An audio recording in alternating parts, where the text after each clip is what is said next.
지나가 보면 2020년은 미중 신냉전의 원년이라고 기록될 것 같습니다. 미국은 거의 매일 중국을 신나게 때리는 뉴스거리들을 만들고 있죠. 코로나에 대한 책임론들, 신강 위구르 인권 탄압에 대한 제재 조치, 홍콩 특수대우 취소, 중국의 자칭 남중국 해에서의 영해권을 정면 부정 등, 그리고 트럼프와 고위 관료들도 각종 발언에서 강도 높은 중국에 대한 비난을 진짜 매일 쏟아내고 있습니다. 역시 캡틴 아메리카의 나라예요. 그리고 최근 휴스턴 중국 총영사관을 폐쇄하자 이것은 단교 이전의 최고의 조치이다 라는 반응들이 쏟아지고 있습니다.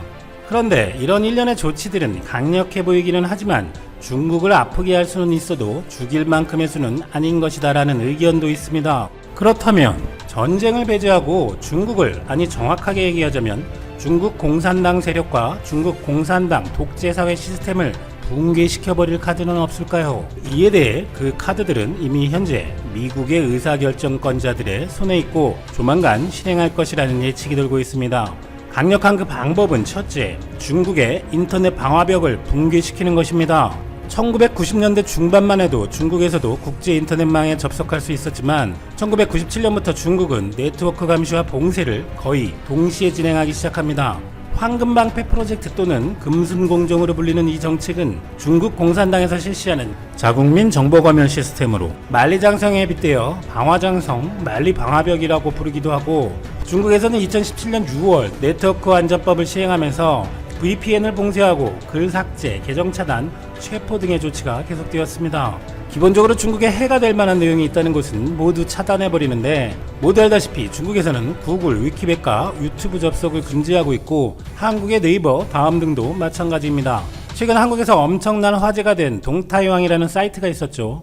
여기는 중국 파룬궁 박해나 홍콩 보안법 같은 내용이 모여있고 중국 당국의 차단을 우회할 수 있는 프로그램을 제공하는 사이트인데, 한국에서는 중국 국적의 사람은 동타이왕에 접속한 순간부터 반정부 인물로 공안에 찍힌다는 말이 퍼졌습니다. 그래서 이 링크로 중국인인 것으로 의심되는 사람들을 놀리는 장난이 유행이었는데, 중국인인 것 같은 사람들의 댓글 반응을 보면 진짜인 것 같기도 하고요.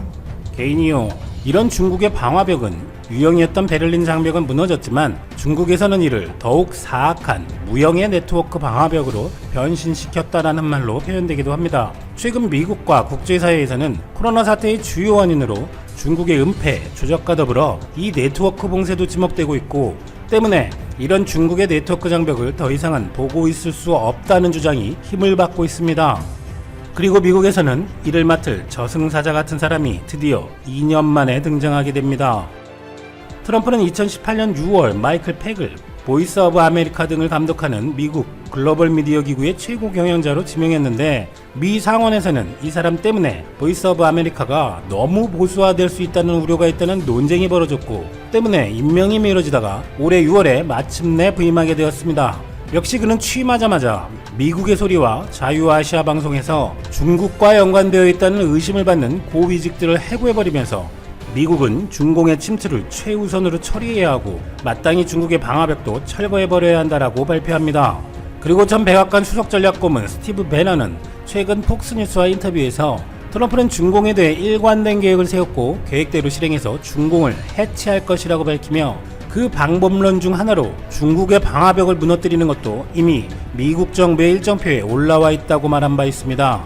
그럼 언제 시작된다는 것일까요? 이에 대해 미국의 전 법무부 국장 마이클 호로비츠는 30억 달러의 정부 자금을 투자해서 미국 각 대학의 관련 기술을 종합하고 금년 대선 전에 중국의 방화벽을 무너뜨릴 것인데, 사실 이 정도는 돈이 많이 드는 것도 아니고 단지 미국이 2차 대전 당시 핵폭탄 개발을 위해 맨하튼 프로젝트를 진행했던 것처럼 의지만 있으면 되는 것이라고 말했습니다. 그런데 여기에는 당시의 핵폭탄처럼 듣도 보도 못하던 신기술이 도움이 될 것으로 기대하는데, 바로 이 사람이 만든 것입니다. 지난 21일 일론 머스크의 또 다른 사업 스페이스X의 펠컨 9으로 한국의 첫 군용 통신위성인 아나시스2가 성공적으로 발사되어 우리의 관심을 끌기도 했었죠. 스페이스X는 이번에 추가로 86기의 위성 발사에 성공했고, 이를 통해 우주위성 인터넷 구축 프로젝트인 스타링크를 만들어가고 있습니다. 스타링크는 무게 약 200kg대의 소형 군집위성 약 12,000개를 순차적으로 지구 저궤도에 띄워서 전 세계를 초고속 인터넷으로 촘촘히 연결하려는 계획입니다. 올해까지 1600개의 위성이 550km 상공에, 이후 330km 상공과 1100km 상공에 수천 개의 위성을 추가해서 3개의 궤도에 군집 위성을 배치한다는 것인데, 저 궤도인이 지구와 송수신이 수십 배 빨라져서 드론, 자율주행 등 6G 시대를 주도하려는 의도입니다. 수많은 위성 인터넷이 전 세계에 망을 형성하게 되고 중국에서도 당연히 접속할 수 있게 될 테니 중국 네티즌들은 큰 기대를 하고 있고, 중국의 방화벽을 무너뜨리는 궁극의 킬러가 될 것이라는 전망입니다. 북한으로 풍선에 삐라를 실어서 날려보내는 것과 비교하면 클래스가 후덜덜해 보이죠.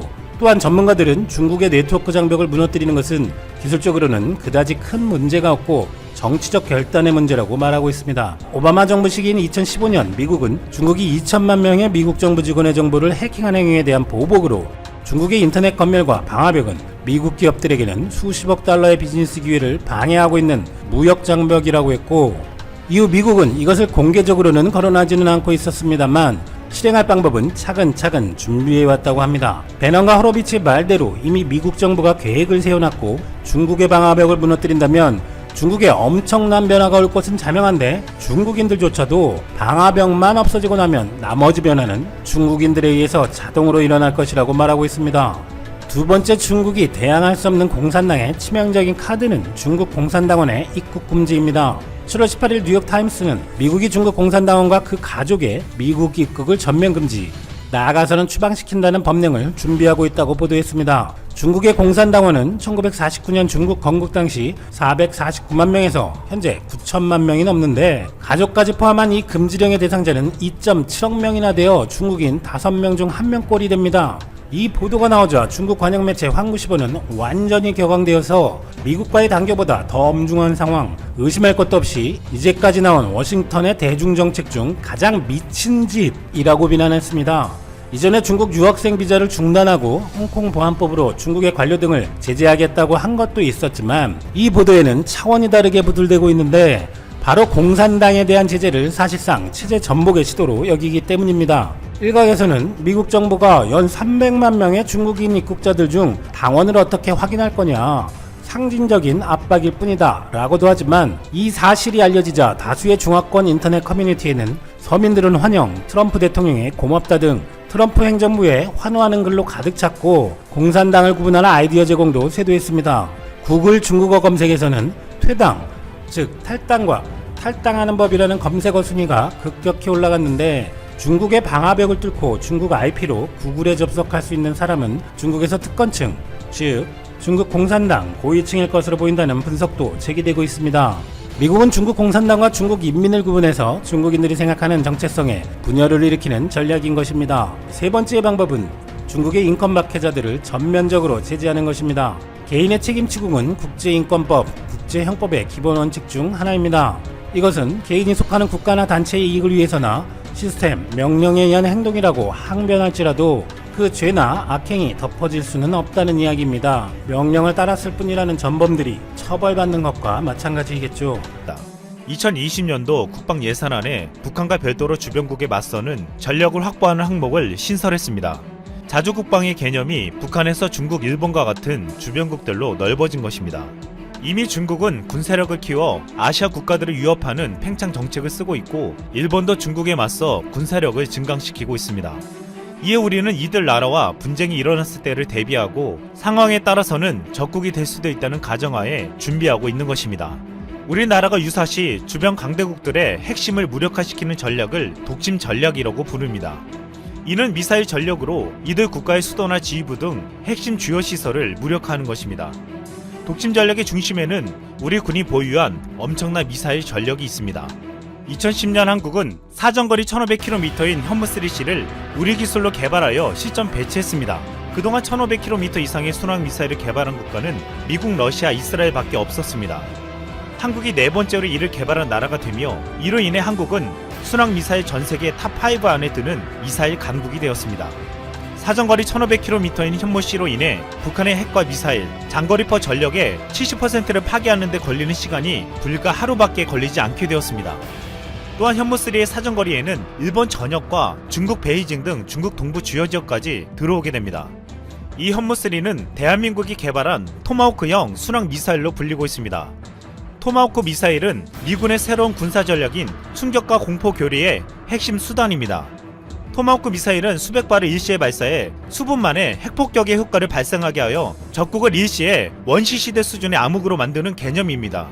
놀라운 것은 한국형 토마호크라 불리는 현무3가 미국 토마호크 미사일보다 정확도가 높다고 평가되고 있는 것입니다. 1500km 떨어진 목표물에 대한 미국 토마호크의 정확도가 오차 범위 6m이지만 현무3는 오차 범위 1, 2m로 명중시킬 수 있습니다. 그런데 한국은 사거리 1500km 현무3에 그치지 않고 탄도무게 갖고 시험 발사 중일 것이라고 말하고 있습니다. 또한 최근 이 미사일을 훨씬 더 강력하게 만들어줄 핵 잠수함까지 논의되고 있습니다. 2017년 9월 문재인 대통령은 도널드 트럼프 미국 대통령을 만나 한국의 원자력 추진 잠수함 보유에 대한 양해를 받아냈습니다. 현무3는 지상의 이동식 발사 차량뿐만 아니라 세종대왕함 등 이지스함, 3000톤급 중잠수함 등에서도 발사될 수 있었습니다. 그런데 현무3나 지금 새로 개발되는 강력한 미사일을 핵 잠수함에 달 수 있다면 엄청난 위력을 발휘할 수 있습니다. 핵 잠수함은 핵 에너지를 사용하기 때문에 연료 보급이 필요 없어 기존의 디젤 엔진 잠수함처럼 충전을 위해 수면 위로 올라올 필요가 없습니다. 이로 인해 적국의 가까운 바닷속에 대기하다가 유사시 명령을 받으면 언제든지 미사일로 목표를 공격할 수 있습니다. 또한 핵 잠수함은 속도가 2배가량 빠르고 크기도 크기 때문에 미사일을 더 많이 장착할 수 있었습니다. 이 때문에 핵 잠수함에 현무 미사일을 장착한다면 가공할 만한 전력을 갖추게 되는 것입니다. 한국은 북한뿐만 아니라 주변 강대국들의 위협에 맞설 준비를 하고 있습니다. 지금 독침 전력을 가진 한국을 그 어느 나라도 절대 쉽게 볼 수 없습니다.